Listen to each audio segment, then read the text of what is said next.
Time travel సాధ్యమా? సూర్యుడి నుంచి బయలుదేరిన కాంతి కిరణం మన భూమికి చేరడానికి 8 నిమిషాలు పడుతుంది. అంటే సూర్యుడు 8 లైట్ మినిట్స్ దూరంలో ఉన్నాడు.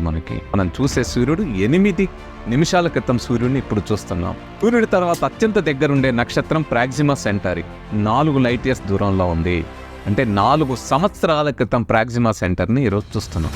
అట్లా కోట్లాది లైట్ ఇయర్స్ దూరంలో ఉన్న నక్షత్రాల్ని మన కంటితో చూడగలుగుతున్నాం ఆకాశంలో. అంటే అవి కోట్ల సంవత్సరాల క్రితం అక్కడ ఉన్న నక్షత్రాలు ఈరోజు కనపడతా ఉన్నాయి. ఈరోజు ఈ టైంకి అవి అక్కడ ఉన్నాయా, బ్లాక్ హోల్స్గా మారినాయా, లేదా ఎక్కడికైనా దూరంగా ప్రయాణించి వెళ్ళిపోయినావా అనేది ఇప్పుడు మనకు తెలియదు. మనం ఆల్రెడీ టైం ట్రావెల్ చేస్తూ కోట్ల సంవత్సరాల క్రితం ఆకాశంలో ఉన్న నక్షత్రాలను ఈరోజు చూడగలుగుతాం.